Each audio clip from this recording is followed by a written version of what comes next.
Halo guys, kali ini gua mau bahas tentang saham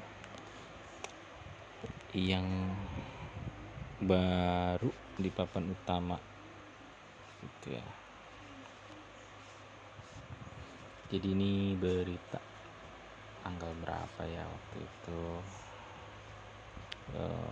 31 Mei.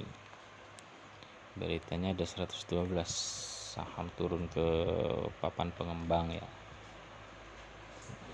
Tapi di dalamnya juga ada berita tentang daftar 10 emiten yang naik kelas ke papan utama. Oke, dari 10 ini udah gua jadikan watchlist ya. Nah, gue pribadi juga belum tahu. Jadi nanti kita coba bahas di video ini satu persatu ya. Bahas singkat aja. Oke, kita kembali ke sini.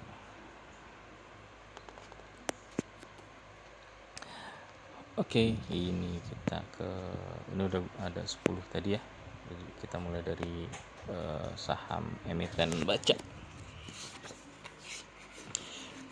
Pertama kita cek dulu ya profilnya. Nah, profilnya ini bank kapital, berarti dia di divisi perbankan. Kepemilikan masyarakatnya lebih dari 20% ya, dari 25%. Lalu insider ada nggak 2024? Ada corporate action. Nah, ada dividen ke dia. Wah, nggak bagi dividen nih sayangnya. Next kita langsung ke key state. Oke, dia udah 3 tahun berturut-turut membukukan laba, dan 2023 itu lumayan meningkat tajam ya, dari 30-an M jadi 102 M. PBV nya masih kecil, 0,76. Kita cek year to date, harganya nggak kemana-mana, year on year sama. Kalau 3 tahun terakhir turun parah ya. Kalau 5 tahun ya sama. Ini menariknya 1 tahun tuh grafiknya gitu-gitu aja ya. Nah, itu tuh menarik atau enggak, terserah kalian ya. Lanjut aja ke BDKR. Kita cek profilnya. Especially bidang fondasi, berarti dia konstruksi dan bangunan ya. Kepemilikan masyarakat di atas 20%, di 24%-an. Oke, lalu kita cek lagi di insider tadi. 2024 dia ada keluar si John Tanuwijaya. Wah, siapanya? Hari Tanu nih, nggak tahu. Banyak ya, dari bulan apa nih banyak banget keluar dia. 2024. Nanti diperiksa lagi sama kalian ya. Ini banyak banget keluar gitu ya, dari dijual gitu ke masyarakat mungkin ya sahamnya. Biasa itu menjadi indikasi yang kurang baik, tapi nanti kita cek lagi aja. Untuk corporate action ya, dia ada dividen. Dia baru tahun ini bagi dividen ya. Dia juga kayaknya saham baru IPO juga nih. Ya ini kayaknya baru IPO karena laporan keuangannya juga baru di 2021. Ya, konsisten membukukan laba. Dari PBV udah lumayan tinggi ya, di angka 3. Oke, lalu chartnya nih year to date 4%, year on year hampir beggar ya, 91%. 3 tahun udah beggar nih. Mantap juga nih. Iya, ini dia saham IPO kayaknya baru 3 tahun yang lalu. Oke, masih uptrend, entah menarik atau enggak, kalian nilai sendiri ya. Berikutnya HATM logistik. Ini logistik apa nih, Transmaritimua, berarti ini logistik perairan. Kepemilikan masyarakat menarik di bawah 20%. Lanjut insider, nggak ada berita. Corporate action dividen 2 tahun terakhir konsisten bagi dividen walau kecil ya, gitu. Mungkin sekitar 2-3%. Next kita ke key statistik. Oke, konsisten membukukan laba dari 2021. Ini juga sepertinya baru IPO nih, datanya baru dikit. PBV masih di bawah 2, tapi sudah di atas 1 ya. Kita cek year to date, turun, year on year turun. Ini grafiknya agak apa nih, kayak ombak gitu ya, kita naik. Nah ini dia, apakah akan mengulangi ombaknya lagi?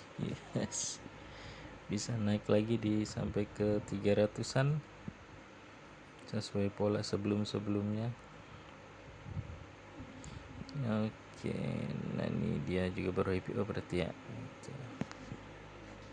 Ya gitu performa harganya. Apakah menarik? Dinilai sendiri aja. Oke, lanjut biar nggak kelamaan. IMPC.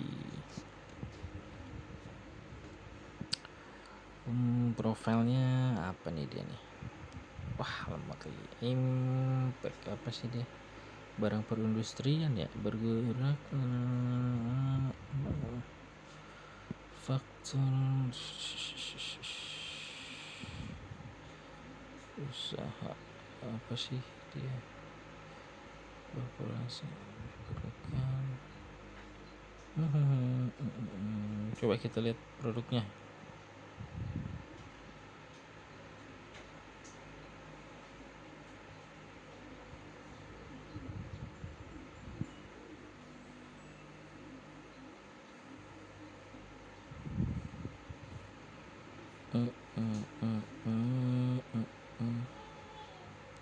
Lama ya,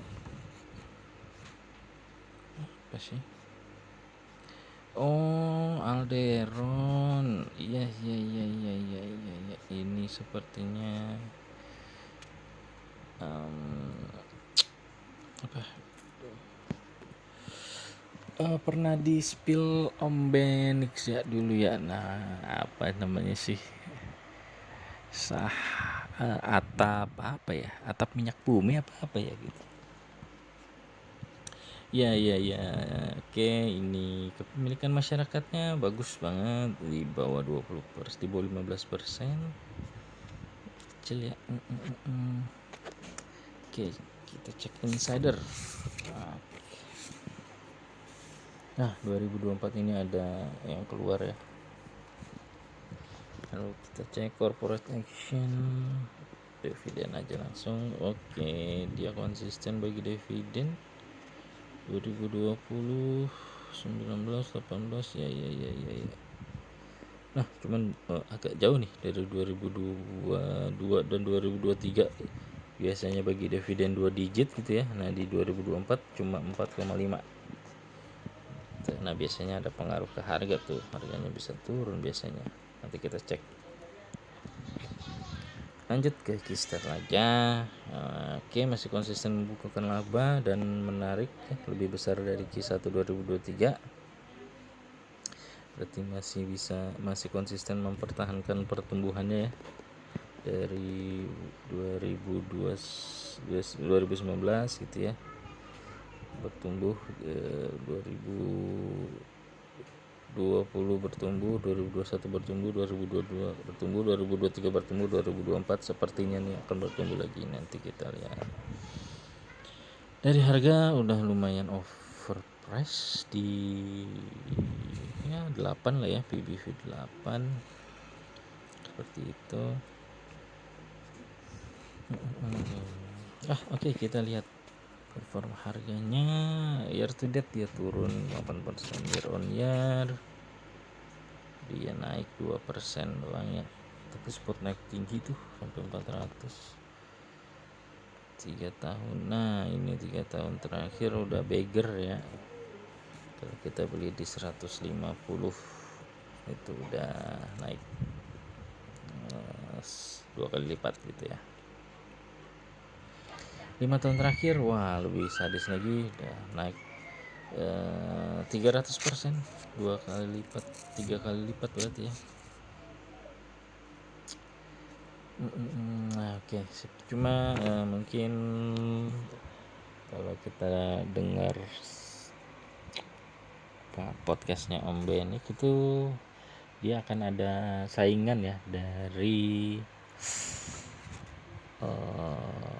perusahaannya siapa namanya ya, yang punya Cleo tuh, lupa. Jadi akan ada saingannya, namanya itu kalau nggak salah atapnya Dr. Shield namanya ya. Oke, jadi ya nanti kita lihat apakah dia bisa memenangkan persaingan itu. Oke, lanjut, udah 10 menit lebih. 1 2 3 4, satu lagi dulu deh. Yang kelima MIDI. Ini dari namanya udah familiar ya. Ini sahamnya Alfamidi yang dimiliki oleh Alfamart. Kepemilikan masyarakat 20%. Oke, ada itu. Kalian sendiri lebih senang belanja di mana nih? Alfamidi, Alfamart apa Indomart? Ya. Kalau gue pribadi lebih senang di Alfamidi ya, karena lebih lengkap terus lebih luas gitu. Memang jadi mini hypermarket lah ya. Jadi kalau hypermarket kan gede gitu ya, supermarket gede. Kalau minimarket kecil, nah ini dia di tengah-tengahnya ya, medium market mungkin ya. Jadi nggak kekecilan, nggak gede-gedean juga. Terus Lawsonnya juga mulai menjamur lagi ya. Itu kalau dari rasa kopi ya so-so lah ya, tapi lebih enak kopi kenangan kayaknya. Kalau dari makanan kurang tahu juga deh, makanan di Lawson biasa beli kopi doang sih.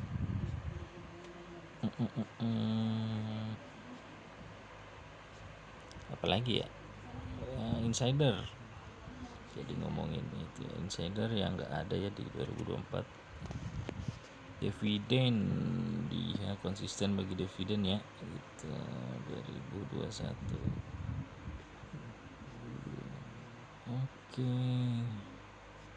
ini cuma dividennya juga lumayan ya, dari 2023 tuh turun dari 2022 2 digit jadi tinggal 1 digit, sekarang juga 1 digit. Apa dia ada stock split juga? Oh iya, 1/10, pantesan ya. Jadi dividennya itu di sebelum 2002 dia ya berarti dividennya itu di 2022 itu sekitar 2,8 ya, karena kalau kita dibandingkan dengan stock split yang 1/10. Berarti sebenarnya kalau dia nggak stock split ya, dividen yang dibagikan itu sekitar 41 gitu, 41,6, ini juga 46, berarti meningkat sebenarnya gitu ya. Mungkin yang tadi juga tuh emiten apa ya, IMPC juga kayaknya stock split kali ya, karena tadi dividennya juga lumayan turun drastis. Oke, lanjut dari net income statistik. Hampir 15 menit dan sampai lebih nih.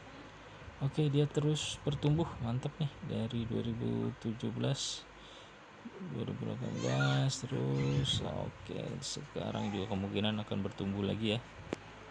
Itu PBV 3 ya. Nanti mungkin kalian bisa bandingin dengan Indomart dan Alfamart, mereka PBV-nya udah berapa. Kalau misalkan masih di bawah 2 itu berarti ini kemungkinan masih menarik gitu ya menurut saya. Oke, lihat performa harga turun 8%, year to date, year on year juga turun ya. Wah, 3 tahun terakhir udah beggar. 5 tahun terakhir sama nih, udah 300% sama kayak IMP sih ya dia, grafiknya kurang lebih.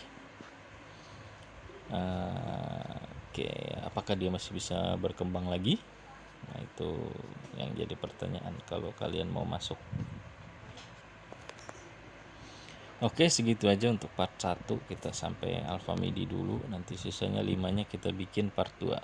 Oke, thank you.